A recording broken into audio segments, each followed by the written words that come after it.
Muito bom dia, senhores. Muito bom ano.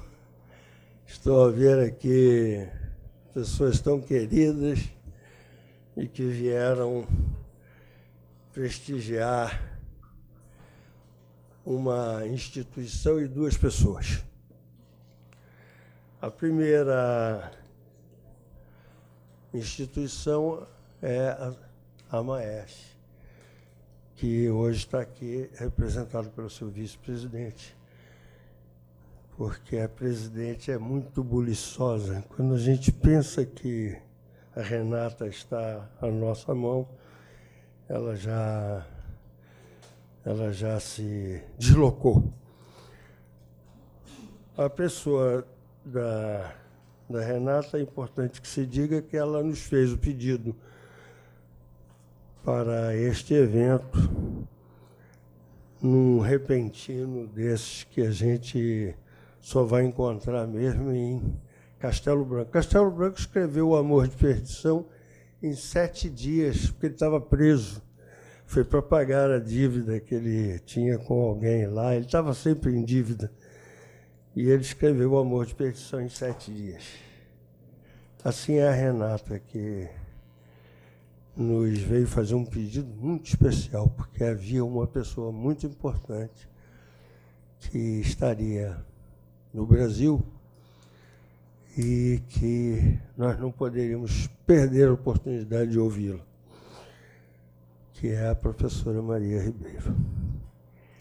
A professora Maria Ribeiro, depois que a gente começa a estudar a personalidade, começa a ver que ela está num limiar interessante, porque ela é luso-brasileira. Cá esteve, vai me desculpar, alguma coisa há de ser usado com o português de Portugal. Mas o fato é que, como é que nós íamos fazer isso? Porque isso foi feito de repente. Ele disse, não havia. Hoje é o primeiro dia. Há pessoas que, por exemplo, o ano mesmo aqui para nós vai começar segunda-feira. Mas nós conseguimos, nós, que eu digo a equipe, né? Está ali a doutora Denise, que até o Mr. Trump me ligou para... Bom, mas esse é outro problema. Eu gostaria de evitar que os senhores perdessem a oportunidade de ouvir a professora Maria de Fátima Ribeiro. Quase que me sai Ribeiro. Professora, por favor, tome seu lugar aqui.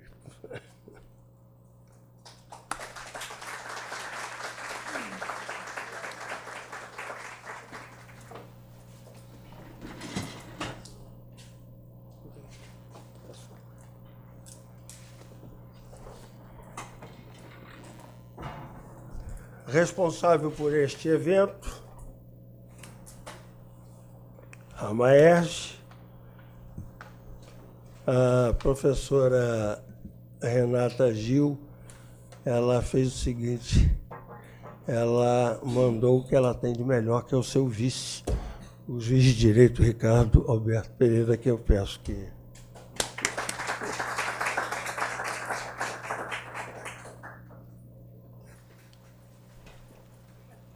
Nós temos como debatedores o professor César, que está com um problema de família, talvez não possa vir.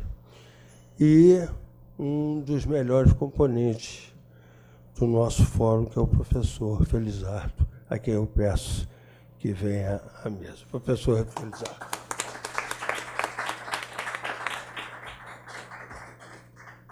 O professor Felizardo tem umas características importantes. É preciso que ele precisa ser contido, porque ele, por exemplo, ele trouxe livros para sortear, já queria usar o PowerPoint, enfim, para contê-lo realmente é muito difícil. Essa juventude, ele tem um contato com a juventude. Então, é isso aí.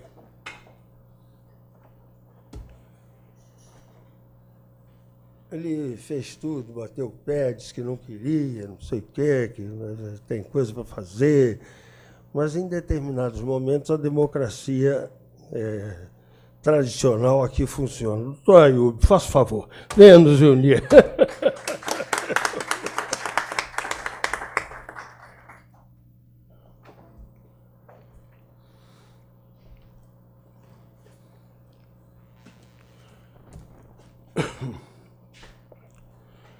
Se a professora tivesse que falar, se nós tivéssemos, por exemplo, ao invés deste título aqui, Direito Societário, desconsideração da personalidade, vejam que nós fomos deduzindo, não é?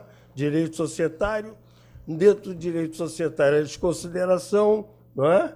E consumidor e litígio. Nós fomos reduzindo.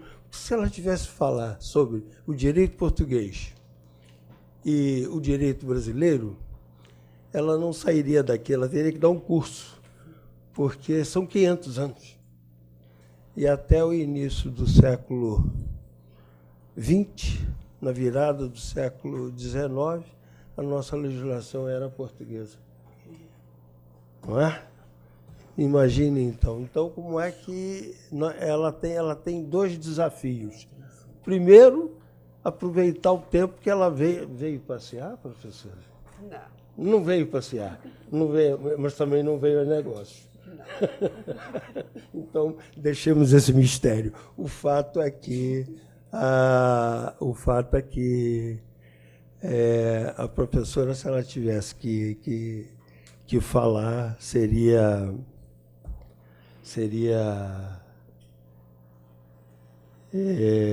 nós não teríamos tempo, né? Nós não teríamos tempo. Vem cá, Denise. A Denise quer me dizer alguma coisa. Eu não sei o que é, mas a Denise tem uma particularidade.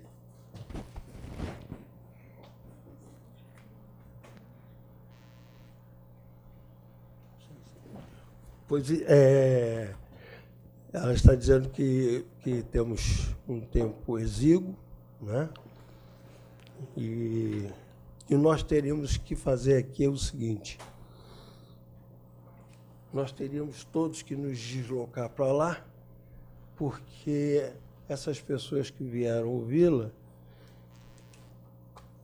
professora, são de uma competência, de uma importância.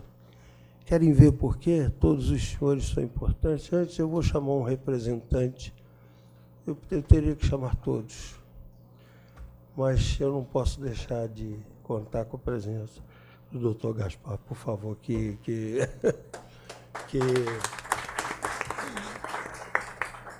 também saltita entre um lado e o outro do oceano quando não está filmando. Pois bem, e antes que percamos tempo com palavras vãs,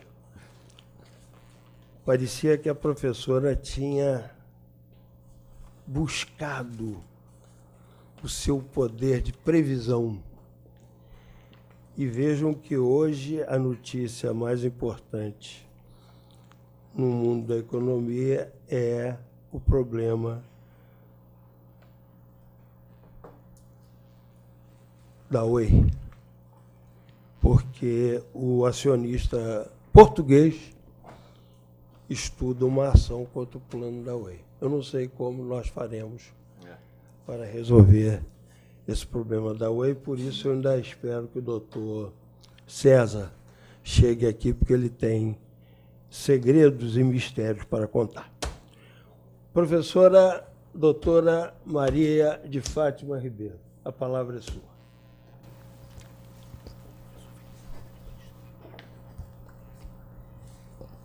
Muito bom dia a todos.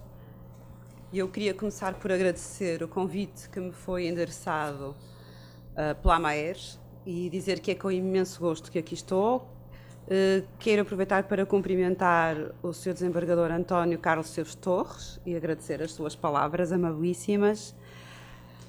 Cumprimento também o Sr. Juiz Ricardo Alberto Pereira, o professor Luís Felizardo Barroso, o desembargador Luís Roberto Ayub e o Sr. Juiz António Augusto Toledo Gaspar, que são os restantes membros da mesa. Cumprimento também toda a assistência e, uma vez que temos restrições de tempo, acho que vou passar diretamente ao assunto que aqui me traz. E, de facto, é com imenso gosto que eu venho aqui falar um bocadinho e ouvir também, espero, sobre a desconsideração da personalidade jurídica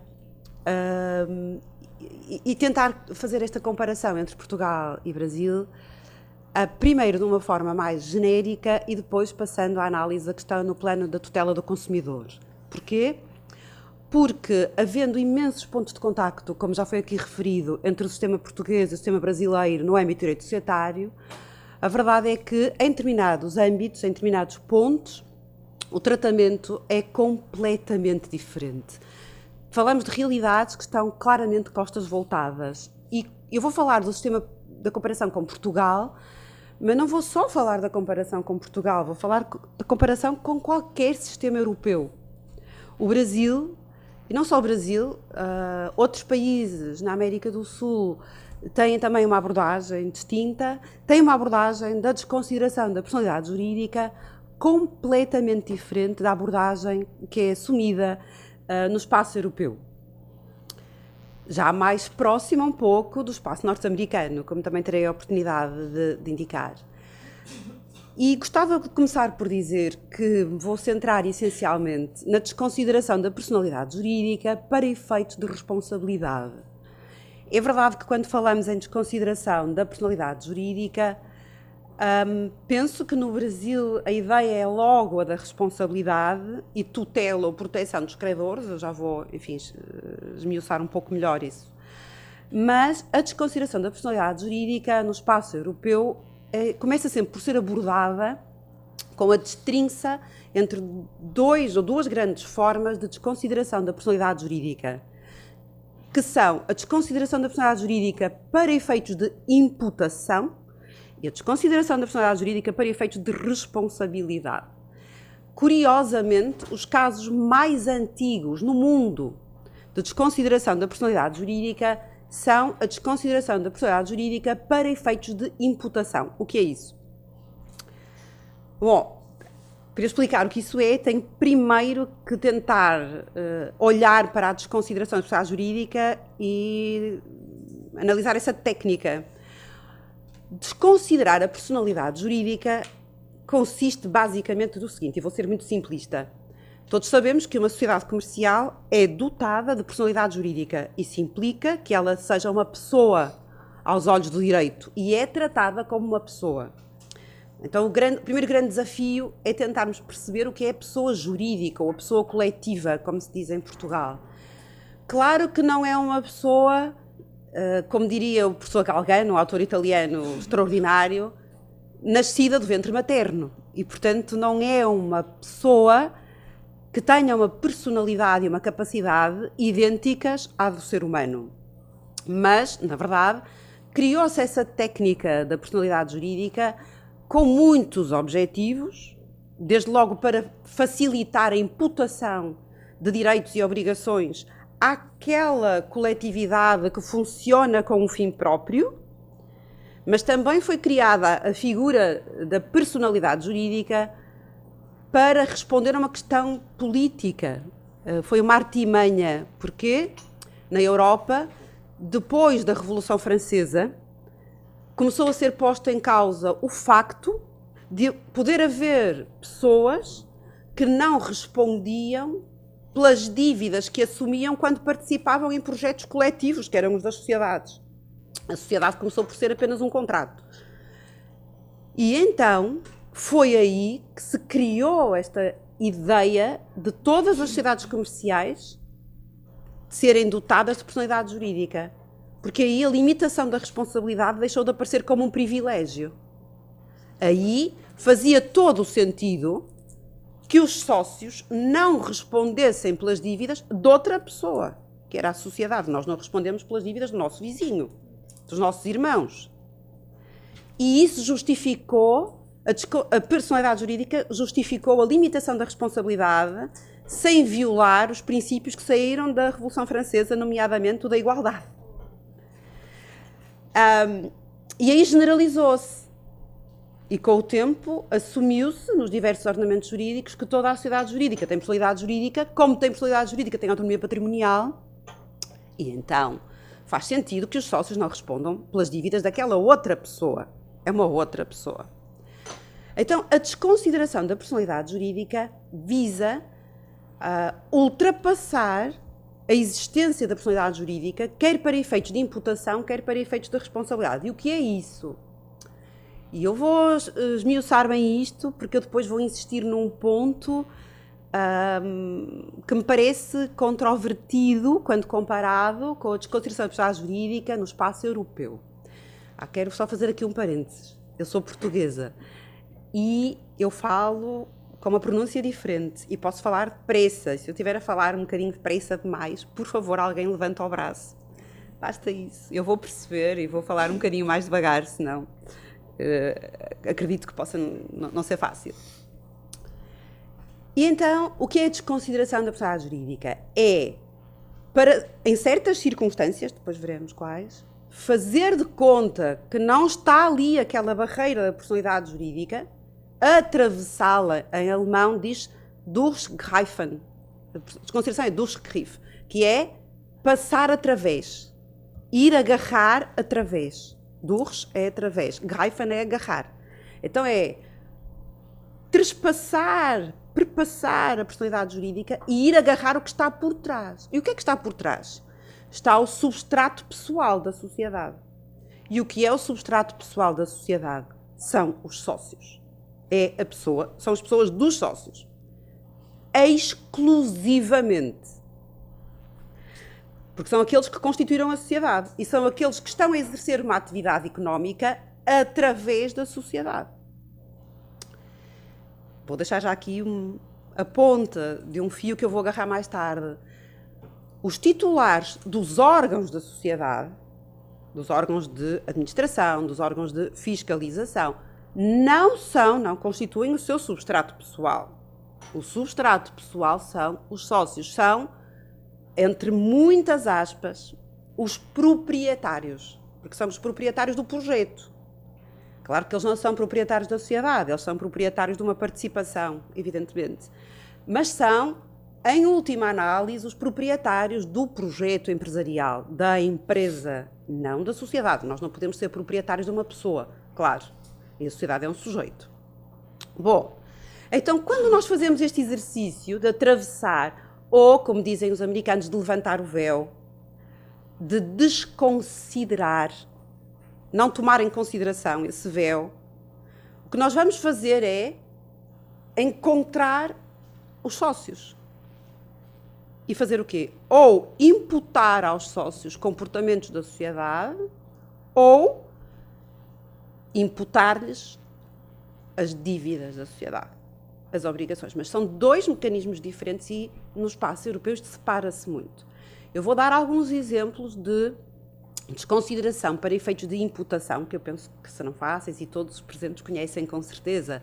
Os clássicos são, por exemplo, imaginemos que uma pessoa está, por alguma razão, obrigada a não concorrer com uma determinada entidade.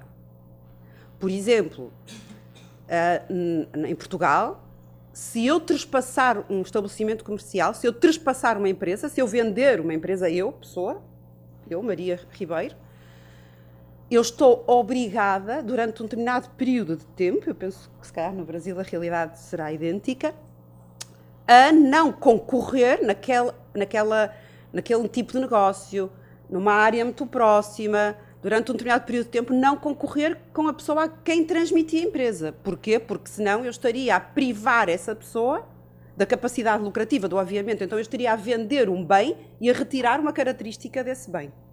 Estou proibida. Então o que é que eu posso fazer? Posso tentar ser esperta e não vou concorrer, mas constituo uma sociedade comercial. E essa sociedade comercial vai concorrer ali ao lado. No mês seguinte, naquele ramo de comércio, o que é que os tribunais depois fazem? Dizem, não. De facto, não é o trespassante, não é quem vendeu a empresa que está a concorrer. É outra pessoa, é a sociedade comercial. Mas este é um dos casos em que os tribunais vão dizer vamos desconsiderar a personalidade jurídica, vamos tirá-la, e quem é que aparece por trás? Eu. Então o tribunal vai imputar a mim a atividade. Então vai-me imputar a violação da obrigação de não concorrência. E eu vou ser sujeita às consequências dessa violação.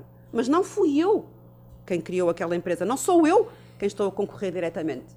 Mas vou sofrer essas consequências. Porque o tribunal vai considerar que eu estou a exercer essa atividade. E, portanto, como é que ele fez? Retirou a personalidade jurídica da sociedade. Outro exemplo clássico, dos mais clássicos, o artigo 877 do Código Civil Português diz que eu não posso vender a um filho ou a um neto sem o consentimento dos outros. Penso que aqui no Brasil haverá solução idêntica. Então eu não vendi. O meu filho preferido, que eu quero que fique com a quinta de família, uma casa de família tradicional, ele e a sua mulher, por exemplo, constituíram uma sociedade comercial. Eu sei que se eu quiser vender aquele bem a esse filho, os outros não vão consentir. Mas ele constituiu uma sociedade comercial com a sua mulher. E eu não vendo ao meu filho, eu vendo à sociedade. Então eu não violei a proibição, objetivamente. Mas o tribunal vai considerar que eu violei. Como? Ele desconsidera a personalidade jurídica daquela sociedade e encontra o meu filho ali. E diz, não, se eu desconsiderar a personalidade jurídica, eu percebo que vendeu ao seu filho e não teve autorização dos outros. Então, o tribunal vai considerar que eu violei essa norma e vou ser sujeita às consequências. Então, isto é desconsideração da personalidade jurídica para efeitos de imputação. Ela pode ser usada em inúmeros casos. Eu podia estar aqui 3 horas a trazer exemplos de casos no âmbito dos quais isto foi feito. E os primeiros casos de desconsideração da personalidade jurídica, na maior parte dos países da Europa, foram estes, desconsideração para efeitos de imputação. Mas vamos arrumar isso. A desconsideração da personalidade jurídica ganhou o protagonismo através dos casos de desconsideração para efeitos de responsabilidade. E claro que isso se agudiza em épocas de crise. Crise financeira, crise económica, crise na cobrança do crédito. E isso nós vivemos há umas décadas. E isso fez despoletar, ou espoletar mais corretamente, os casos de desconsideração da personalidade jurídica. Então, o que é a desconsideração da personalidade jurídica para efeitos de responsabilidade? Bem, todos nós sabemos que a limitação da responsabilidade dos sócios é o fundamento do crescimento económico. E sem limitação da responsabilidade, eu garanto que nós viveríamos uma crise, retornaríamos às trevas em termos de evolução económica. Eu não tenho a menor dúvida. Porquê? O empresário não quer o risco. O empresário é avesso ao risco. E nós sabemos que todo o empresário tenta gerir a aversão ao risco. Todo o empresário recorre a todo o tipo de mecanismos para não colocar os seus bens pessoais em risco, só porque ele teve uma ideia de negócio. E tudo fará para evitar esse risco. A limitação da responsabilidade veio permitir o desenvolvimento de projetos empresariais com a salvaguarda dos bens pessoais do empresário.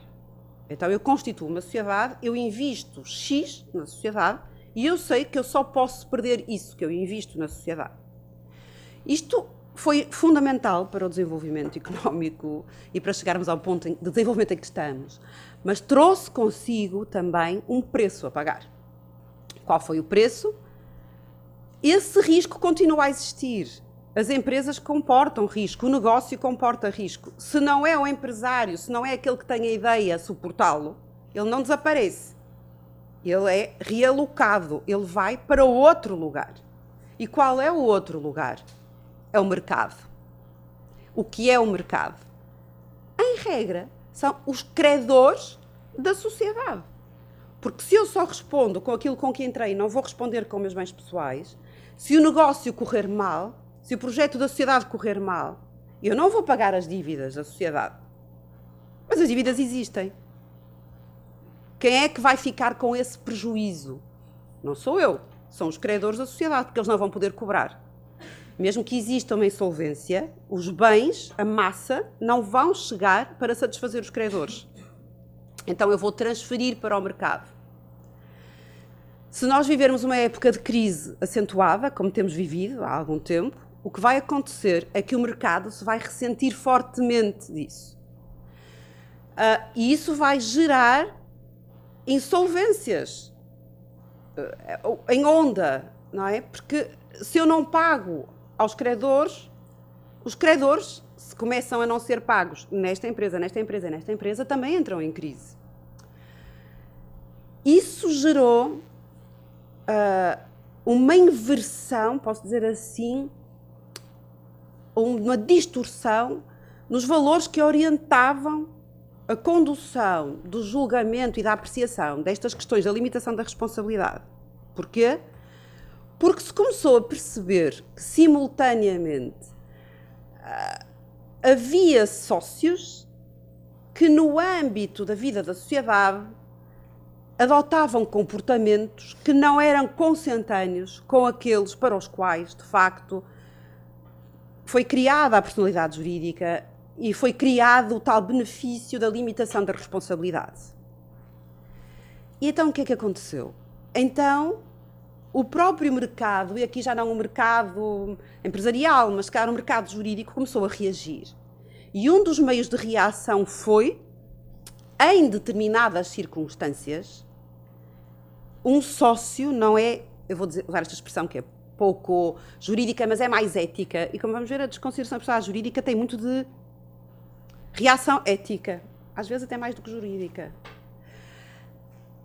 Foi o que este sócio fez não devia ter sido feito. E como é que vamos reagir? Ele não vai ser digno, vamos dizer assim, de invocar a limitação da responsabilidade, de invocar a norma que diz que ele não responde pelas dívidas da sociedade. Então, o tribunal vai afastar a personalidade jurídica e vai dizer, você não pode invocar a personalidade jurídica, não se pode defender dizendo, não, eu não pago as dívidas da sociedade, porque ela tem personalidade jurídica, porque ela tem autonomia patrimonial, porque há uma norma que diz que o sócio da sociedade anónima ou limitada não paga as dívidas da sociedade. Eu não posso fazer isso, porque eu adotei um comportamento que pôs em causa a subsistência da sociedade. E então, o tribunal afasta e o que é que encontra? O substrato. E vai responsabilizar aqueles sócios. E isso é desconsideração da personalidade jurídica para efeitos de responsabilidade. E é dessa que mais se fala hoje em dia, provavelmente. E é essa que tem feito correr muita tinta. O problema é o seguinte: a desconsideração da personalidade jurídica é um mecanismo carregado de juízos éticos. E é um mecanismo muito pouco explicado, estudado em termos dogmáticos, quanto à sua fundamentação jurídica. De resto, ele nasceu nos Estados Unidos e também na Europa, não através de uma construção dogmática do seu desenvolvimento, mas através de grupos de casos. Criaram-se grupos de casos. E esses grupos de casos até têm evoluído ao longo dos tempos. Há uns 20 anos, os tribunais aplicavam esta solução em X grupos de casos. Hoje, alguns desses grupos de casos saíram e outros entraram. Tem muito a ver com a sensibilidade, com a evolução, lá está, com juízos éticos, qual é o problema? O problema é que isto gera uma enorme insegurança. E a insegurança é tão grande que, por exemplo, nos Estados Unidos, onde este mecanismo conheceu um grande desenvolvimento, hoje em dia a maior parte dos autores começam a escrever alertando para os perigos do recurso à desconsideração da personalidade jurídica e dizendo, se nós continuamos com isto, vamos acabar com um sustentado desenvolvimento económico. Porquê? Se um sócio tem medo de constituir uma sociedade, porque sabe que mesmo constituindo uma sociedade de responsabilidade limitada, os seus bens pessoais podem responder, nós podemos travar o desenvolvimento económico. Além do mais, trata-se de um mecanismo profundamente injusto. Porquê? Porque a sua aplicação é casuística. Dependendo do tribunal, do juiz, da sensibilidade de quem vai julgar, no mesmo caso, numa situação idêntica em tudo, aqui há desconsideração, aqui não há. Isso não é justo. Isso gera um sentimento de insegurança, injustiça. Isso não é bom. A segurança é fundamental para o direito. A segurança e a justiça estão de mãos dadas. São dois pilares do direito e da confiança no direito. O que acontece é que a forma como a desconsideração da personalidade jurídica tem sido aplicada gera insegurança e tem gerado perda de confiança dos atores do palco empresarial. Bom, vamos fazer aqui um pequeno balanço antes de avançar. A verdade é que na Europa e nos países da Europa em geral tem havido muito mais cuidado na aplicação deste mecanismo. Muito mais. Nos Estados Unidos não houve, e no Brasil, tanto quanto me é dado saber, e eu já tive a oportunidade de trabalhar com autores brasileiros e escrever em conjunto com autores brasileiros e até publicar aqui no Brasil sobre desconsideração da personalidade jurídica, tentando analisar, enfim, com as minhas limitações, a forma como o Instituto tem evoluído aqui. Aqui a aplicação tem sido muito generosa. Muito generosa. Perigosamente generosa, se me é permitido dizer. Mas aqui os juízes têm também um campo que pisam, um terreno a pisar, que não têm, por exemplo, nos países europeus. Não há nenhum país da Europa que regula a desconsideração da personalidade jurídica. Não há nenhuma norma legal em nenhum ordenamento jurídico da Europa que fale da desconsideração da personalidade jurídica. Nem falam. Essa palavra não aparece. Aqui, o artigo 50 do Código Civil já fala da desconsideração da personalidade jurídica e permite ao julgador aplicar a desconsideração da personalidade jurídica. E eu, por acaso, tenho algumas coisas curiosas a dizer acerca desse artigo 50. Devo também dizer que tenho tentado acompanhar o projeto, ou os dois projetos, do Código Comercial Brasileiro, na sua dolorosa peregrinação, que ainda não chegou ao fim, não sei quando vai chegar, com avanços e recuos, mas nos dois projetos está prevista a regulação da desconsideração da personalidade jurídica no âmbito das sociedades comerciais e de uma forma que eu até considero muito interessante. Eu peço desculpa, estou a olhar de vez em quando para o telemóvel porque eu não trouxe relógio, estou a controlar o meu tempo. Eu também não sei quanto tempo disponho. Eu não perguntei. A senhora acaba de tocar numa das minhas tarefas piores, que é justamente adverti-la de que tem 10, tem tempo esgotado, tem 5 minutos. Mas sabe o que eu vou fazer, professora? Nada. Continue. Eu não quero torturar a assistência. Bom, então vamos continuar. Então o que é que acontece? Havendo regulação, é mais complicado um juiz não aplicar essa solução. Ainda por cima, há regulação especial também. Está aqui no âmbito do meu tema, o direito do consumidor. Então, no próprio Código de Proteção do Consumidor brasileiro, há uma norma que especificamente prevê o recurso à desconsideração da personalidade jurídica. Então, é muito difícil um juiz filtrar friamente e objetivamente esses casos de aplicação. Porquê é que eu acho que o artigo 50 do Código Civil e até os projetos do Código Comercial são extremamente curiosos, se a doutrina brasileira quiser? E eu acho que uma parte da doutrina brasileira tem reagido de uma forma extremamente interessante Eu tenho lido alguns, por exemplo, a Ana Frazão, que eu tenho o gosto de conhecer pessoalmente e de ter já partilhado algumas experiências académicas. Tem escrito de uma forma extremamente interessante sobre desconsideração. Também tive já o privilégio de conversar pessoalmente com algumas pessoas envolvidas no projeto de Código Comercial, como Fábio Coelho, com quem também já tive a oportunidade até de coordenar obras em conjunto, etc. E nós discutimos muito estas questões.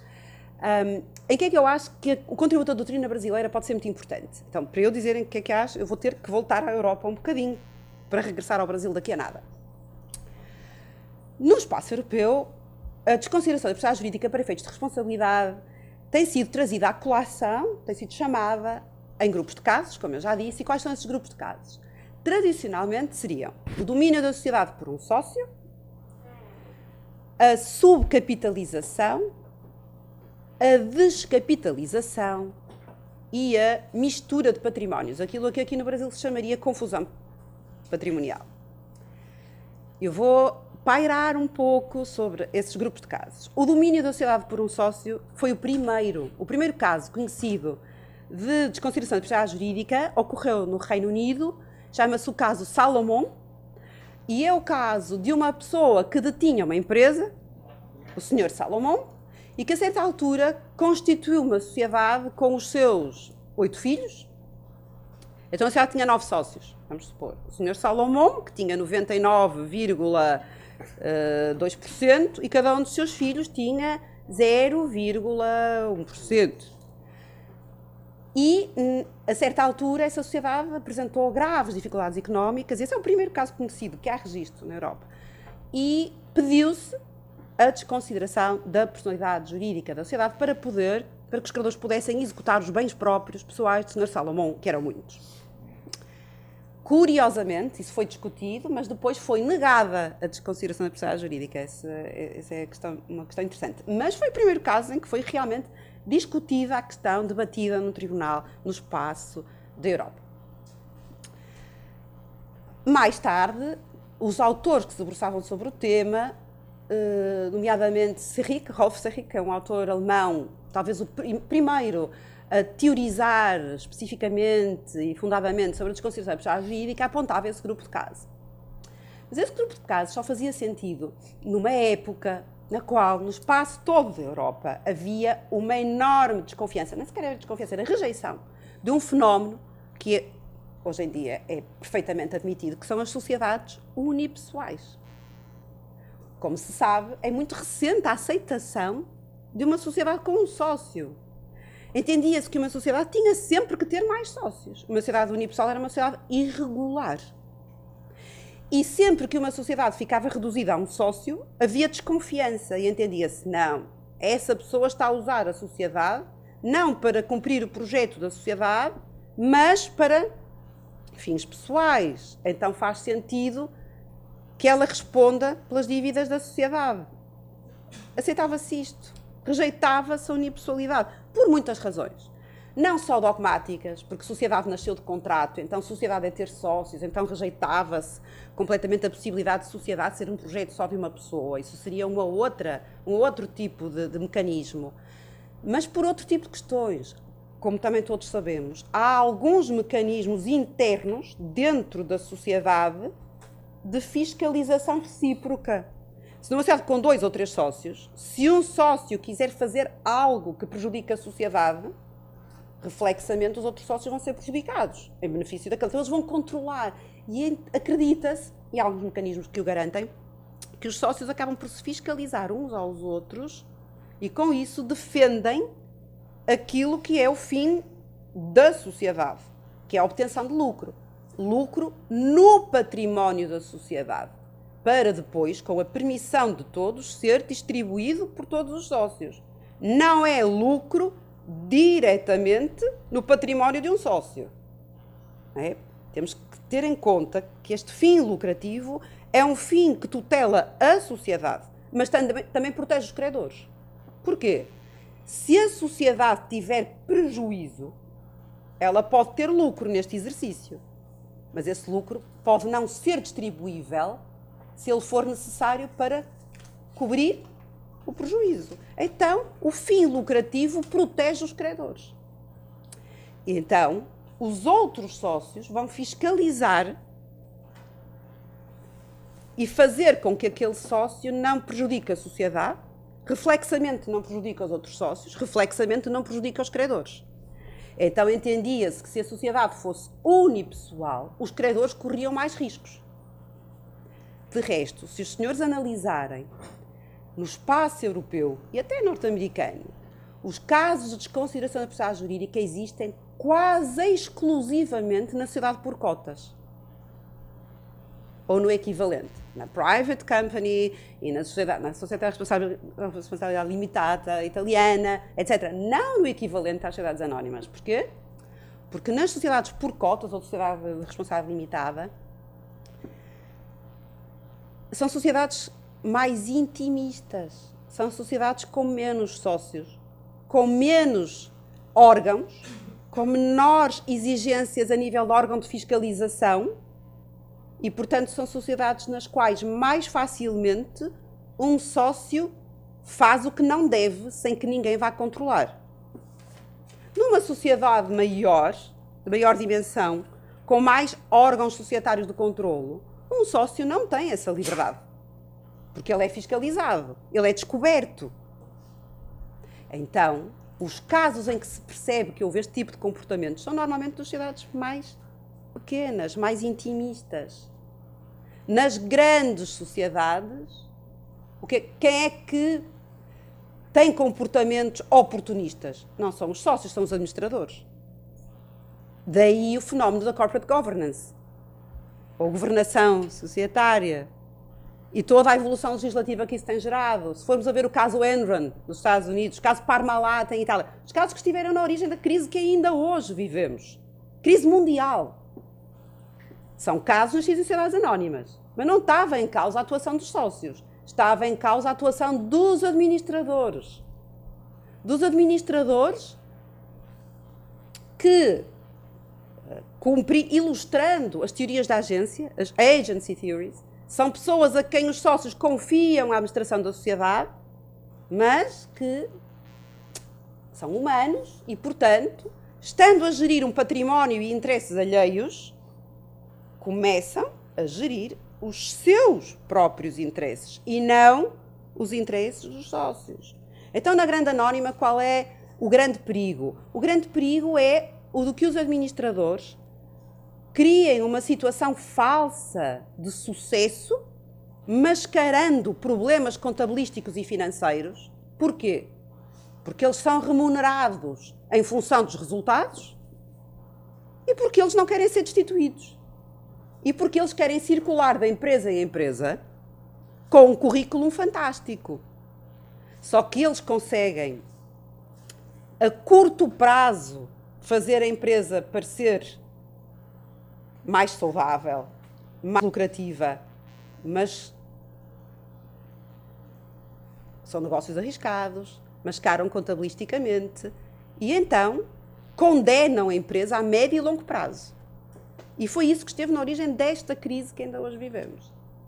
Mas isso é um fenómeno diferente. Quando falamos de desconsideração da personalidade jurídica, estamos a falar de comportamentos não controlados de sócios dentro de uma sociedade que, portanto, não tem esta separação sócio-administração. É uma sociedade com uma estrutura mais intimista, pelo menos no espaço da Europa e também no espaço dos Estados Unidos. Hoje em dia, isto tudo a propósito de um grupo de casos, que é o do domínio da sociedade por um sócio. Hoje em dia, já não se fala de desconsideração da personalidade jurídica nesse grupo de casos, porque hoje em dia, com a sociedade unipessoal, aceita-se facilmente que uma sociedade seja dominada por um sócio, pois ela pode ter só um sócio porque não vai ser dominada por um sócio. Só que esse sócio tem a obrigação de respeitar todas as regras legais que, por exemplo, proíbem que ele use bens da sociedade em proveito pessoal. Porque se é um património autónomo, é um património autónomo. E ele tem de respeitar isso. Tão só. Claro que também não se fala em desconsideração nesses casos, porque no espaço europeu, em todos os ordenamentos jurídicos, eu já tive a oportunidade de fazer o estudo comparado, existem sempre normas no Código das Sociedades e ou no Código de Insolvência que dizem que se a sociedade estiver reduzida a um sócio e esse sócio não respeitar a separação patrimonial, ele vai responder pelas dívidas da sociedade se ela for declarada insolvente.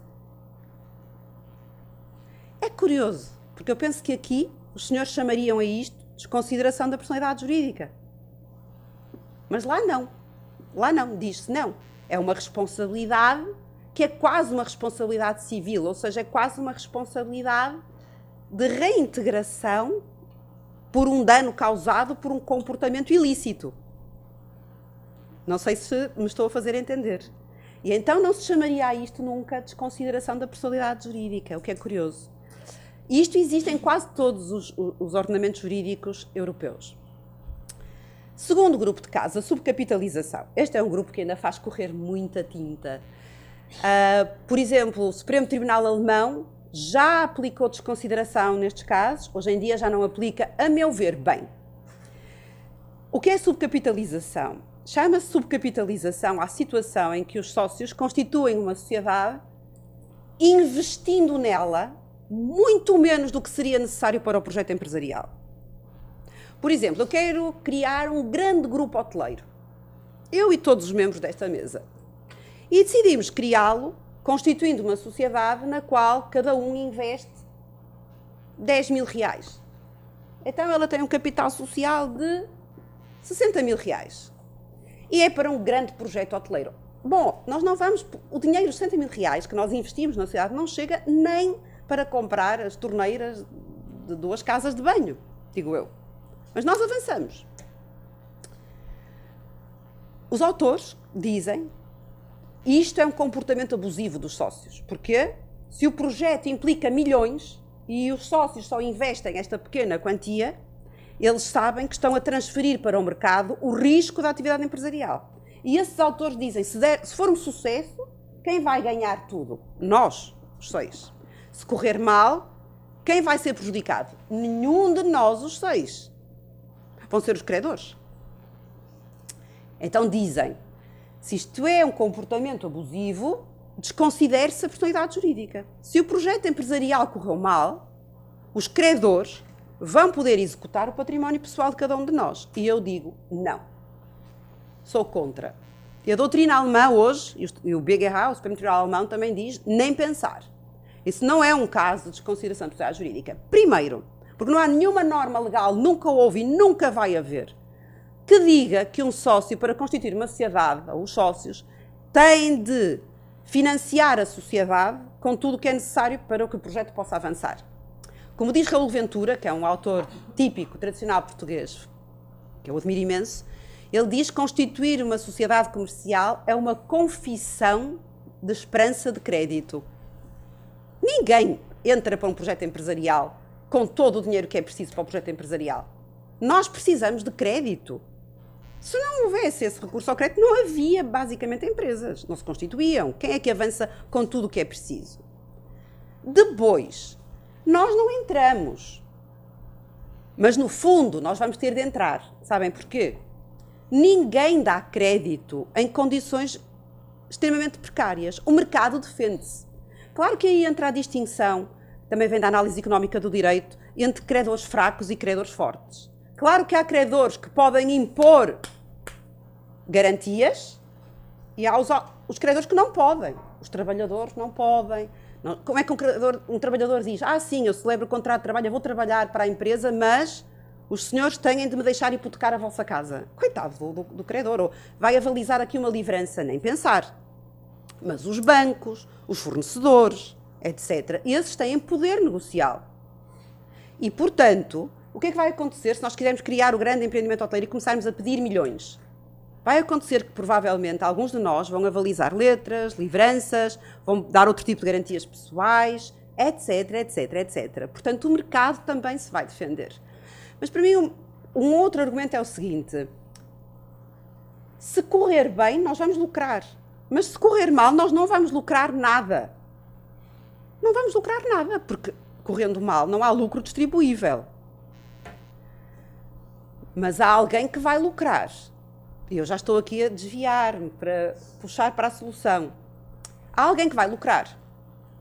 E há alguém que tem a obrigação de dizer assim, atenção, meus senhores, que o financiamento que aqui temos não é suficiente para o projeto, porque há nas sociedades comerciais um órgão cuja função é precisamente adequar os meios financeiros ao objeto social e à atividade. E esse órgão chama-se administração, ou direção, ou o órgão que for incumbido das funções de administração, consoante o tipo de ordenamento jurídico, ele tem nomes diferentes, e o tipo de organização, ou gerência, o que queiram. É um órgão que administra, que tem... Essa é a sua função. Então esse órgão tem a obrigação de virar para os sócios e dizer, meus senhores, se querem isto, com este financiamento não vai dar. Ele convoca uma Assembleia Geral. Mas a empresa entrou logo em crise. Os sócios não receberam nada, mas querem que eu diga uma coisa? Em todos os casos que eu analisei, se alguém recebeu sempre, foram os membros desse órgão. E até normalmente são muito bem pagos. Quanto mais periclitante é a situação financeira, maior é a remuneração dos membros do órgão de administração. Acreditem. E pode falhar dinheiro para tudo, mas não falha para a remuneração dos administradores. E quem é que tem a obrigação de fazer até mais do que isso? Pelo menos no espaço europeu, eu acredito que aqui também.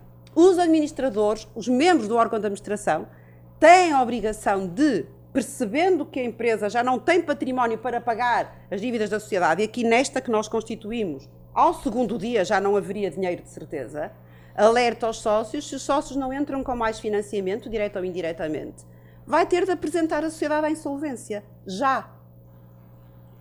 Porque há uma obrigação de apresentação da sociedade à insolvência. O que é que eu quero dizer com isto? No espaço europeu, pelo menos, em Portugal, na Alemanha, noutros países, hoje em dia entende-se que a subcapitalização não é uma questão de desconsideração da personalidade jurídica, mas é uma questão de responsabilidade dos membros do órgão de administração. Porque são eles quem têm de travar o funcionamento da sociedade.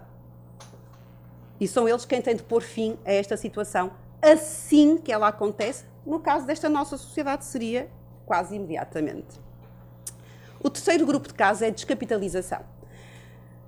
Eu não gosto desta designação, mas enfim, foi a que foi sendo consensualizada. A descapitalização é um grupo de casos no âmbito dos quais acontece o seguinte, e se vê-se muito aqui, vê-se muito em todo o mundo.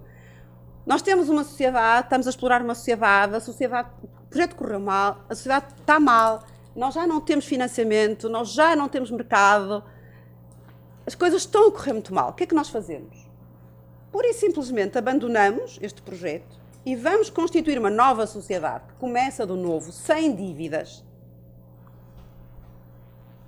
e vamos para o mercado com a nova sociedade. Só que abandonamos aquela que estava atrás. E os credores desta, que foi abandonada, não vão ser satisfeitos. Então tem-se entendido que os sócios devem responder pelas dívidas desta sociedade que abandonaram. E chama-se isto de descapitalização. E entende-se com base em quê? Descreve-se assim, porque os sócios constituíram outra sociedade e pegaram nos bens da sociedade descapitalizada. Por exemplo, imaginem que era uma têxtil. Pegaram nas máquinas, etc. E puseram na nova, ou seja, levaram para a nova sociedade. Ocuparam o edifício, que era da antiga sociedade. Ficaram com os trabalhadores, ficaram com os clientes. Então eu vou dizer o seguinte, isto é tudo muito romântico, assim descrito. Só que só pode ser romantismo, porque o sócio não pode pegar no bem de uma sociedade e transferir para a outra, porque o sócio não é proprietário desse bem.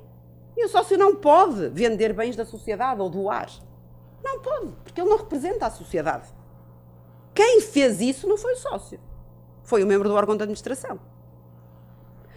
Se o sócio fizer isso tem o mesmo valor jurídico que tem eu doar o carro de uma das pessoas que aqui estão. Isso não vale nada. O sócio não pode fazer isso. Então, este grupo de casos é um erro. E o Supremo Tribunal Alemão acabou por concluir isso mesmo. Durante 1 ano ou 2, aplicou a desconsideração neste grupo de casos, que se chama Existenzvernichtung, que é destruir a existência da sociedade, e depois disse, não, isto é um erro. Nunca mais vamos aplicar. E nunca mais aplicaram. E aquilo que dizem é, isto é um caso de responsabilidade dos membros do órgão de administração, porque são eles quem têm este tipo de comportamentos. Enfim, estou a ser simplista, porque estava para muitas horas de exposição. E então, ficamos com um caso. Qual é? o da confusão patrimonial, a mistura de patrimónios. Então aí, o que é isso? Bem, mistura de patrimónios, eu devo começar por esclarecer, não pode ser o caso em que o sócio vai à sociedade, pega no carro da sociedade e usa para si. Isso não é mistura de patrimónios. Isso é um ato perfeitamente identificável e em qualquer ordenamento do espaço europeu, e estou certa que também no ordenamento jurídico brasileiro, existe alguma norma que diz que o sócio não pode usar, retirar bens da sociedade para seu uso próprio. Que mais não seja, é furto, é crime. Não pode. A mistura de patrimónios existe, para este efeito, apenas quando há uma tal promiscuidade, perdoem-me a expressão, entre o património dos sócios e o património da sociedade, que já não é possível saber o que é que devia estar no património da sociedade, mas não está. O sócio mistura as contas bancárias, paga as dívidas da sociedade com cheques da conta pessoal, quando precisa de dinheiro vai retirar da sociedade, os trabalhadores da sociedade trabalham em sua casa, os automóveis da sociedade são os automóveis da sua família. Já ninguém sabe qual é o património da sociedade. Então aí a autonomia patrimonial já não existe. Aquela linha ténue que separa o património da sociedade do património dos sócios deixou de existir. Atenção, isto só é possível numa sociedade muito fechada. Numa grande sociedade isto é quase impensável, porque haveria controlo. Aí, em qualquer país europeu, inclusive no alemão, na Alemanha, isto seria fundamento para a desconsideração da personalidade jurídica. Aí, a meu ver, justifica-se a desconsideração da personalidade jurídica. E esse sócio que destruiu a autonomia patrimonial da sociedade não pode agora invocar para se defender uma norma relativa à autonomia patrimonial da sociedade. E esse grupo de casos é, a meu ver, o único que justifica sempre a desconsideração da personalidade jurídica. Curiosamente, o artigo 50 do Código Civil e qualquer das normas dos dois projetos do Código Comercial brasileiros, como grupos de casos, fala, a meu ver, exclusivamente na confusão patrimonial. O que é muito feliz. Também indica como grupo de casos a fraude à lei. A fraude à lei não é grupo de casos, a fraude à lei é fundamento dogmático. O abuso do direito, a fraude à lei, isso são fundamentos dogmáticos. Grupo de casos são grupos de situações concretas. Por exemplo, a Ana Frazão expõe isso muito bem aqui no Brasil, na doutrina brasileira. E isso é muito positivo. Eu penso que a doutrina brasileira, os tribunais brasileiros podem evoluir muito e refriar um pouco o recurso, por vezes, gerador de insegurança à desconsideração da personalidade jurídica, com essa vantagem que é a letra da lei. Mais uma nota, eu acho que vai ser a última nota para não amassar, depois estou disposta a responder a perguntas. O Código Brasileiro e o projeto também falam em responsabilizar também os administradores ao abrigo da desconsideração. A doutrina brasileira tem alertado imenso e isso mantém-se nos projetos de Código Comercial. Não! Responsabilizar administradores não é desconsideração da personalidade jurídica. Mas muitas vezes o sócio também é administrador. Pois, mas na desconsideração da personalidade jurídica só pode estar em causa o comportamento dele enquanto sócio, não enquanto administrador. Mais uma nota. Uma coisa muito positiva nos projetos de Código Comercial. Há uma norma que diz que o juiz não está autorizado a desconsiderar a personalidade jurídica da sociedade só pelo facto de a sociedade não ter bens para pagar aos credores. Então há críticos que dizem, mas isso toda a gente sabe. E os autores destas normas dizem, pois é, mas esta norma tem uma função didática. E tem de ser. Claro que seria desnecessário. Seria desnecessário se a realidade da aplicação da desconsideração fosse perfeita, mas não é. Então justifica-se, penso, transitoriamente, a existência de uma norma destas. E ela está presente nos projetos de Código Comercial brasileiro. Em termos de técnica jurídica, certo, não seria essencial. Certo, toda a gente sabe. Mas ela é necessária na conjuntura. Na realização das normas, o legislador é movido também pela ocasio legis. A ocasio legis são as circunstâncias económicas, sociais, jurídicas que levam à criação da norma. E a ocasio legis, no Brasil, impõe uma norma com esse conteúdo, a meu ver. Então eu penso que essa norma se justifica e eu aplaudiria essa norma, se a visse aqui. Quanto à tutela do consumidor, eu vou acabar. Nós nunca recorremos à desconsideração da pessoa jurídica para a tutela do consumidor em Portugal por uma razão muito simples. Existem várias normas específicas de proteção do consumidor que não passam pela responsabilização dos sócios da sociedade comercial. Existem, penso que pelo menos 4 tipos de normas completamente diferentes em diplomas avulso que dizem que o consumidor pode responsabilizar, por exemplo, diretamente qualquer entidade da cadeia produtiva ou distributiva. Há uma responsabilidade objetiva do produtor. Se um bem causar dano, eu nem sequer preciso de provar os pressupostos da responsabilidade civil para ele reparar os danos que me causou. Se um telemóvel explodir nas minhas mãos, o produtor vai responder objetivamente. Eu não preciso de provar que houve facto ilícito, culpa, dano, anexo causalidade. Não preciso disso. Só preciso provar que ele produziu o bem, que o bem me causou um dano. É uma responsabilidade objetiva, sem culpa. Isso, a tutela é tão vasta, tão eficiente, que não se torna necessário recorrer à responsabilização dos sócios, que também, digamos, pode não ser eficiente. Porque o que é que vai acontecer? O mercado ajusta. Se eu sou sócia de uma sociedade, sei que corro o risco da desconsideração da sociedade jurídica, o que é que eu faço? Se eu constituísse uma sociedade no Brasil, querem que eu diga o que é que eu faria? Eu não teria bens no meu património. Se eu quisesse constituir aqui uma sociedade, eu constituía. Mas o meu património ia estar limpo. De que serviria a desconsideração da personalidade jurídica? Eu digo, nada. E isto vai evoluir assim, a menos que se trave o recurso descontrolado a este mecanismo. Porque o mercado defende-se. E vou terminar aqui. Peço desculpa se exagerei ou ultrapassei o meu tempo e não quero amassar mais. E estou disposta a responder a qualquer questão. Muito obrigada. Muito obrigado, professora Maria de Fátima Ribeiro, inclusive pela sua disciplina, porque sem que eu levantasse esses terríveis cartões aqui, para quem não sabe, esses cartões falam aí... Eu tenho medo. Eu não precisei levantá-los e a senhora percebeu pelos meus gestos, aqui ao soslaio, a senhora foi controlando o tempo. Mas nós teríamos que ter... Aliás, a senhora está comprometida. A senhora terá que retornar aqui. Ainda que tenhamos que buscá-la em Portugal e trazê-la, porque... embora tentando limitar a matéria, a senhora transitou pela história da personalidade jurídica, que já foi uma grande luta, a personalidade jurídica, né? Já foi uma grande luta, até que chegássemos à desconsideração, quer dizer, o caminho de volta. Veja que o caminho de volta, a construção e a desconstrução. Pois bem, mas para que o convidado a tecer algum comentário não fique sem nos trazer alguma palavra, eu pediria ao doutor Felizardo que nesses parcos 5 minutos demonstrasse o seu poder de síntese. Muito bem. Muito bom dia a todos.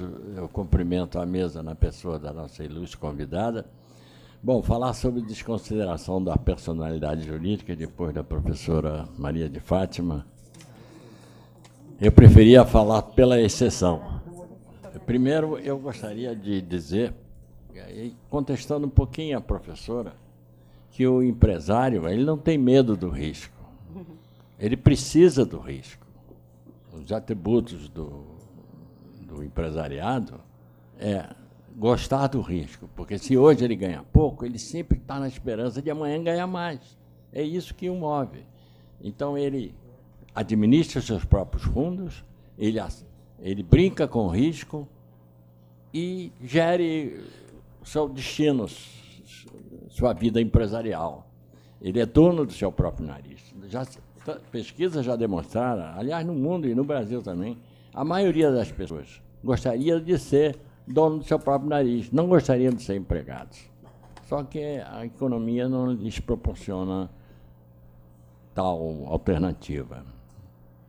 E outra coisa que eu queria dizer, dessa vez concordando com a professora plenamente, a desconsideração da pessoa jurídica foi concebida desde que o sócio ou os administradores, tivessem produzido algum malfeito, tivessem incorrido em alguma ilicitude. Isso, moralmente, se justifica. Eu, quando comecei a advogar, não existia desconsideração, a não ser aquela que o professor Rubens Requião trouxe para nós em 1940. Então, a gente chamava de... Bom, doutrina, desregar doutrina, me lembrei agora. E era, inclusive, um nome num vernáculo, não no vernáculo, né, que os advogados brasileiros estranhavam muito. Mas, então, eu concordo, a desconsideração da pessoa jurídica, seja por confusão patrimonial, é um mal feito que o sócio, o gerente, os administradores, se prevalecendo do manto da sociedade, daquela personalidade jurídica, fazem aquilo na esperança de ficarem inexpugnáveis. Agora, a coisa se alastrou de tal modo que, por exemplo, na Justiça do Trabalho, não precisa nada disso. Basta que um companheiro aqui já está acenando com a cabeça. Para o levantamento da pessoa jurídica, objetivando o atingimento da pessoa dos sócios, administradores, basta a configuração de uma situação de insolvência da ré e a não localização de bens passíveis de penhora. Se o credor, geralmente um empregado, não encontra na pessoa jurídica do seu patrão, aquele que lhe deu um dia a tão sonhada carteira assinada, o juiz, mesmo que a parte que o credor não requeira, o juiz de ofício pode decretar a desconsideração da pessoa jurídica. Eu acho isso uma exceção, e como toda exceção, odiosa.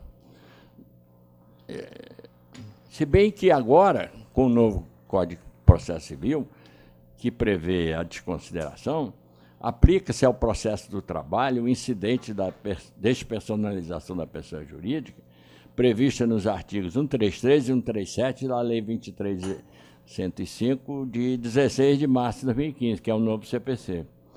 Então, essa aplicação, essa vinda para o direito processual do trabalho do CPC, talvez possa amenizar um pouco, porque no âmbito do direito privado, no âmbito do Código Civil, por exemplo, você pode argumentar que cometeu ou não algum malfeito para ter seus bens respondendo pelas dívidas da sociedade. Então, eu acho que como a professora bem ressaltou também, essa banalização da desconsideração da pessoa jurídica está ocasionando até um certo arredio nos juristas e já começa a surgir uma corrente contrária à aplicação sem um fundamento de prática de ilicitude, acobertado pelo manto da personalidade jurídica. Além do Código de Defesa do Consumidor, a Lei número 9.605/98, no seu artigo 4, diz: poderá ser desconsiderada a personalidade jurídica sempre que sua personalidade for obstáculo ao ressarcimento dos prejuízos causados à qualidade do meio ambiente. Então, realmente, cumprimentando a professora pelos ensinamentos que ela trouxe a todos nós, e eu gostaria só de alertar que A desconsideração da personalidade jurídica foi adotada pela Justiça do Trabalho, me perdoem aqueles que advogam na área. A minha experiência é primeiramente, de empregado, porque fui procurador do Banco do Brasil durante anos e com carteira assinada, e hoje a minha experiência é de empresário, a minha empresa de advocacia. Então, eu tenho a experiência dos dois lados e digo que a desconsideração, talvez a médio e longo prazo, seja amenizada, seja talvez até não tão aplicada como vem sendo até agora. Muito obrigado. Muito obrigado, professor, pelo poder de síntese. É admirável o poder de síntese de falar sobre um assunto que, como ficou subjacente, as crises começam e não acabam. A professora falou no caso Enron, parece que o caso Enron foi ontem. Parece que nós ainda estamos em 2008 com a crise imobiliária. A crise imobiliária, que, afinal de contas, parece que terminou e não terminou. E o professor Felizardo, que está escrevendo um artigo só sobre este nosso encontro. Já fiz mal em dizer, professor? Não, eu até depois vou pedir a Denise o e-mail da maioria, se me for permitido, para eu enviar esse texto para cada um. Já saíram, já temos dois brindes, né, que é o sorteio do livro e mais o artigo. Mas antes que o professor Ayub, sabedor de que se ele começar, ele não vai acabar, igual a crise, ele tem muito que nos dizer. Da mesma sorte, o professor Augusto de Toledo também está ali a esfregar as mãos naquela atitude de impaciência, porque queria falar alguma coisa, e vai fazê-lo, professor, não hoje, mas vai fazê-lo, viu? Porque estará obrigado a fazer. Eu não sei se este poder de contenção atende ao professor Ricardo. Eu não sei, atende, professor? O senhor está balançando a cabeça clericalmente. Eu só vi isso em bispo. Bispo é que... Mas todo magistrado é, antes de tudo, um sacerdote. Ouviram o que eu ouvi também, né? Não é... Bom, o fato é que, professora, eu não sei se alguém da plateia não se contém e gostaria de fazer alguma observação. Ali há uma que não se contém. Por favor, professor.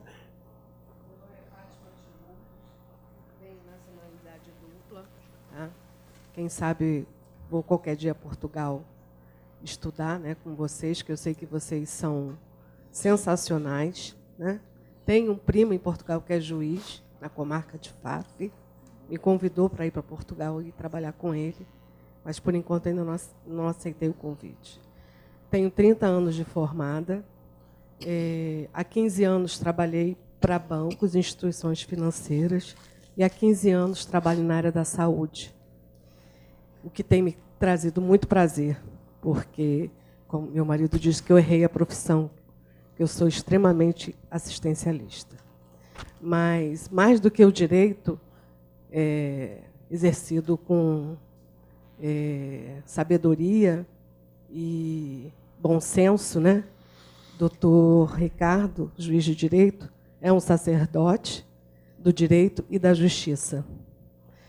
E quando a professora Maria de Fátima tocou num ponto assim, muito importante, quando fala dos administradores, gestores, desse o nome que quiser, eu vejo eles, não sei se eu sou romântica ou justa, como prepostos da personalidade jurídica daqueles sócios que querem, muitas vezes, se disfarçar de não administradores e botar culpa no administrador, que ele é um preposto. Como é na saúde o médico. O médico é preposto do hospital. O hospital é preposto da operadora de saúde. Todos respondem. Né? Você pode eleger um, pode eleger dois, pode eleger três. Então, acredito eu que, em conversa, talvez com o CRA, né, e seus sábios administradores, se chegue à conclusão de que esses prepostos administradores estão com um manto muito confortável. Para quem? Para a pessoa jurídica, porque eles levam, muitas vezes, a culpa de um crime que não cometeram. Cometeram, sim, com o aval dos sócios que têm o poder de decidir e finge que não sabiam. Né? Eu não sabia. Vide o que a gente vem passando aí pelo Brasil, com seus administradores, gestores disfarçados, né, de políticos. São administradores, são gestores, e estão levando o Brasil à bancarrota.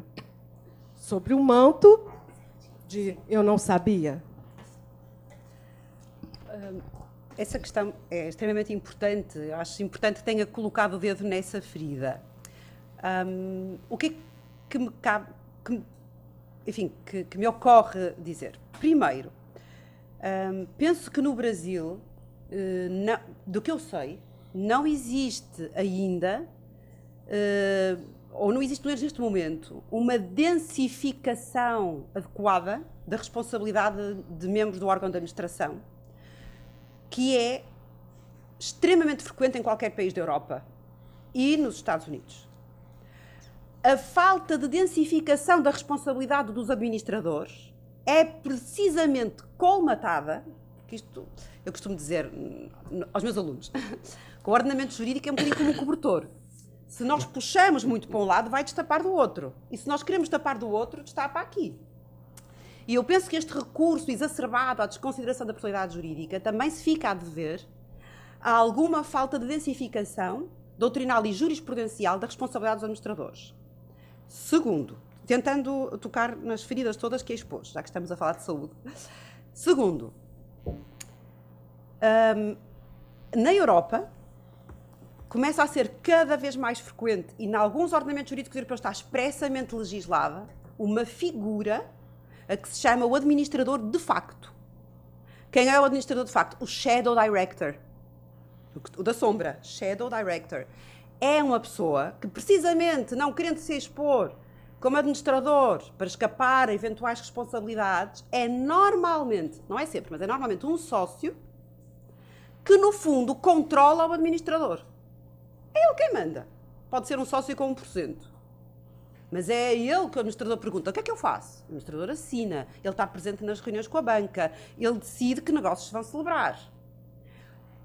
Os juízes, através da presunção judicial, facilmente deduzem que uma determinada pessoa pode ser considerada administrador de facto. Até porque, quando se intenta uma ação contra um administrador estatutário, ele também não tem património. Então não serve de nada intentar. Mas o administrador de facto, o Shadow Director, não está preparado e tem lá o património dele. E então pode perfeitamente executar-se o administrador de facto. Porquê? Porque se ele for qualificado como administrador de facto, vai-se aplicar a essa pessoa o mesmo tipo de responsabilidade que se aplicaria ao administrador estatutário.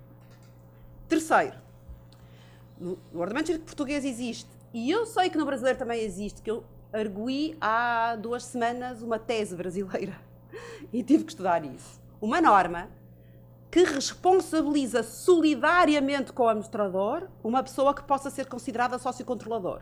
Quem é um sócio-controlador? É todo aquele que, sozinho ou com acordos parasociais, tem o poder de eleger um administrador, e todo aquele que sozinho ou através de acordos parasociais, tem o poder de destituir um administrador, porque ele sabe que tem uma espada apontada ao pescoço. Então, se ele tem o poder de destituir e influencia de alguma forma, então ele vai responder solidariamente com aquele administrador. São dois tipos de culpa. Um é culpa eligendo, a culpa na escolha da pessoa. Ele escolheu uma pessoa que não tinha as capacidades necessárias, mas ele até controla melhor, precisamente porque não tem as capacidades necessárias. E a culpa em instruendo. Ele não escolheu, mas ele tem o poder de destituir, então o outro vai tentar agradar-lhe. Então ele, expressa ou tacitamente, vai instruindo, vai orientando. E isso está expressamente consagrado, não é preciso sequer falar em desconsideração. Quarto, no âmbito do direito da insolvência, se a insolvência for considerada culposa, ou seja, se não resultar das regras do mercado, qualquer pessoa que tenha tido poder dentro da empresa, mesmo que de facto, portanto não aparece estatutariamente, de facto, vai ser afetado por essa qualificação e o juiz vai condenar a pagar as dívidas da sociedade. Então isso significa que nós temos no direito inúmeros mecanismos que permitem sancionar administradores e sócios. E uma vez que Portugal e o Brasil são Estados de direito, onde houver a lei, não entram criações doutrinais ou jurisprudenciais, porque Estado de direito é isso. Não é? E eu não sei se estou a responder exatamente àquilo que perguntou, não sei se interpretei bem a sua observação, que é extremamente pertinente, porque põe o dedo numa ferida, que é esta confusão propositada tantas vezes entre quem é administrador, quem é sócio, quem nem é nada, quem nem aparece, quem é shadow, quem está na sombra. E precisamos, de facto, de atacar esse mal. E não sei se respondi claramente. Eu chamaria esse administrador de sócio oculto. Não, ele pode não ser sócio. Sócio oculto foi uma designação criada na doutrina italiana do século passado para essas situações. E ela até foi aproveitada por alguma doutrina brasileira. Sim. Mas sócio oculto, ele tinha que até ser sócio, mas não ser. Mas às vezes ele é sócio assumido, não é oculto, não está escondido, ele é sócio, ele tem 40%. Então não é sócio oculto, ele é sócio. Só que não é administrador, mas é ele quem controla o administrador. A teoria do sócio oculto foi uma teoria da doutrina italiana, de facto, mas é quando alguém nem sequer aparece como sócio. Portanto, mesmo que desconsidere a personalidade jurídica, não vai encontrá-lo, porque ele não é administrador nem é sócio. Então ele é sócio oculto. E isso também é muito importante, é descobrir se alguém nem sequer aparece como sócio, mas, na verdade, ele está a gerir, de alguma forma, a sociedade. Sim, exatamente. Respondi, não sei. E agradeço imenso a sua pergunta, porque foi muito importante. Uma bela pergunta e uma bela resposta. Estamos nos aproximando do final deste evento. Eu passaria a palavra ao magistrado Ricardo Alberto Pereira, que tem alguma coisa a nos dizer. Nosso presidente, querido desembargador Antônio Carlos Teves Torres, professora doutora Maria de Fátima Ribeiro, professor Luiz Felizardo, e deixo por último, até por uma questão de amizade, por isso que eu posso me dar o luxo de deixar por último, nosso Antônio Augusto Toledo Gaspar, Guto, como a gente tantos anos já o chama, e doutor Luiz Roberto Ayub, membros que aqui assistem, doutora Maria da Penha, que nos dá a honra aqui, juíza de vara empresarial. Honra dupla. Honra dupla. A Associação de Magistrados tem uma função básica, é buscar sempre aprimorar e defender a classe dos magistrados. Mas ela tem uma noção fundamental. Buscar a melhoria do magistrado não passa só pelo trabalho junto ao magistrado, passa pelo trabalho da comunidade jurídica como um todo. E é exatamente por isso que a Associação de Magistrados buscou, e aqui é um ato de agradecimento, à Escola da Magistratura e ao Fórum Permanente de Direito Empresarial, né, poder acolher uma palestra de um nível tão alto, tão profundo, da professora Maria de Fátima Ribeiro, que nós agradecemos particularmente, porque é extremamente importante, não só por uma questão de direito comparado, mas poder entender o que acontece com o Instituto dessa grandeza, não só no âmbito do nosso país, como ultramares. Poder ouvir da professora, que a gente sente que tem uma forte base acadêmica, a falta da densificação que o direito brasileiro ainda traz com relação aos administradores é um alerta que serve para cada magistrado, para cada advogado, para cada operador do direito. Nós temos uma legislação? Temos, a professora Maria de Fátima colocou muito bem, nós temos um incidente de desconsideração da personalidade jurídica. Mas isso não quer dizer que a nossa legislação seja por si só capaz de resolver vários problemas que já são enfrentados até com maior densidade no direito comparado. Então, em nome da Associação de Magistrados, eu quero agradecer à Escola da Magistratura, na pessoa do presidente do Fórum Permanente de Direito Empresarial, do desembargador Antônio Carlos Esteves Torres. Quero agradecer a todos aqui aí da mesa estão, especialmente o professor Antônio Augusto, que nos trouxe a professora Maria de Fátima, a quem eu dedico meu último agradecimento e fazendo coro com o nosso presidente, que essa não seja a última vez que tenhamos o prazer de ouvi-la, professora. Em nome da Associação de Magistrados, muito obrigado.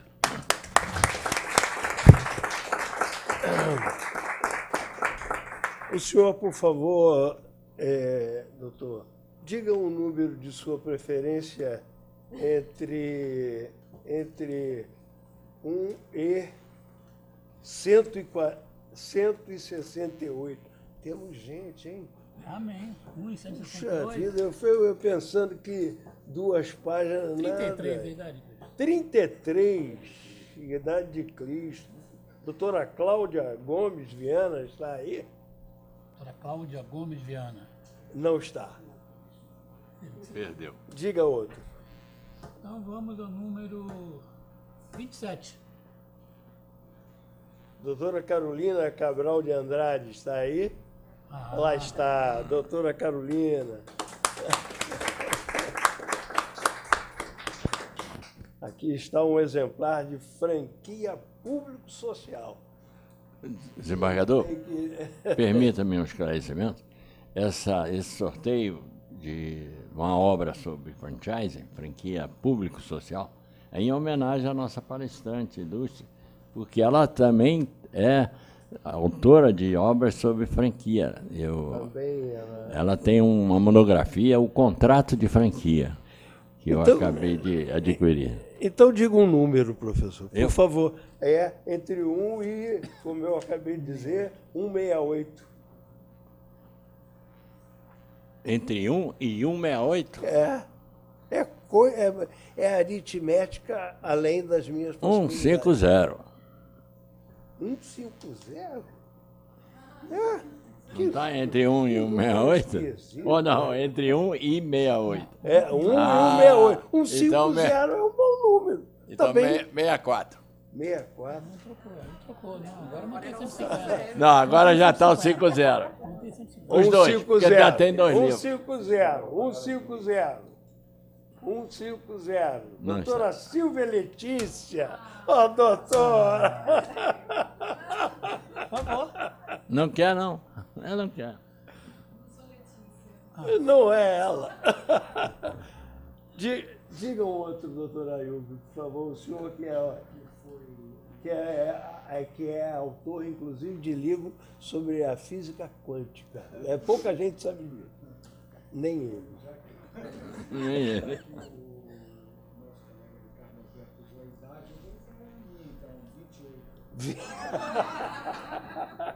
28.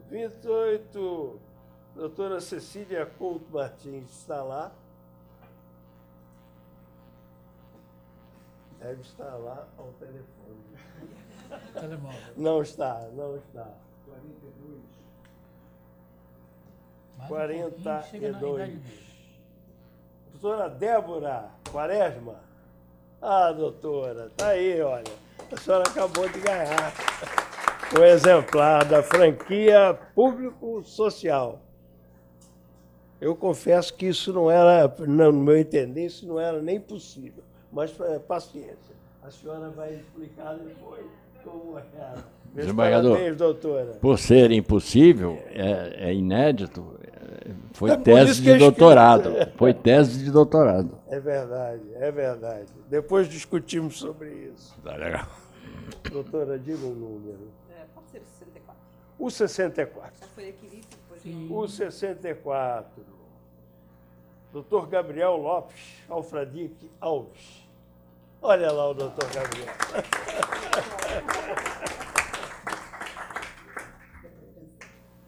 Meus parabéns, doutor. Muita sorte, hein? E sorteado pela palestrante.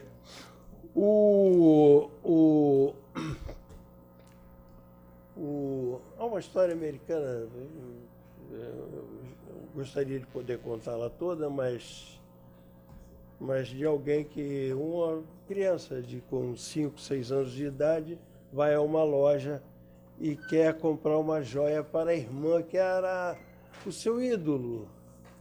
E o indivíduo que vai vender a joia olha aquela criança e diz: mas o que você tem aí? Ela tinha um saquinho de moedas que evidentemente não era suficiente para aquilo, porque era um colar. E efetivamente o joalheiro vendeu e pegou o saquinho. E ela chegou em casa com aquela maravilha, e a irmã aniversariante foi à loja dizer: olha, senhor, desculpe a brincadeira, né? E ele disse: é seu, porque ela pagou o maior preço que poderia pagar. Ela pagou com tudo que tinha. O meu saquinho, doutora, de moedas juntadas, no reorganizar as palavras. E, no seu caso, outras palavras sobre o mesmo universo da ciência. Os mesmos desafios renovados na arte e no fervor de dizer. A atenção captada com a lusitana doçura do falar. Promessas quase cumpridas de desvendar sutis mistérios ocultos dos conceitos. Tudo no cumprimento do dever ser simples e fiel aos saberes aceitos. Tudo num gesto jeitoso do mais primoroso exercício do amor. Muito obrigado. Senhores, muito obrigado. Inclusive para a gente que vai lá para o Oporto, tem gente que vai para o Oporto, tem gente que vai para Lisboa, estão todos aqui ouvindo. Tem lá o doutor Francisco que faz uma coisa. Eu posso dar o seu cartão à professora? A senhora vai ficar curiosa de saber. Doutora, a senhora já sabe, né? Olha o olhar dela, o olhar de sedução. Não faça isso, porque eu não posso lhe prometer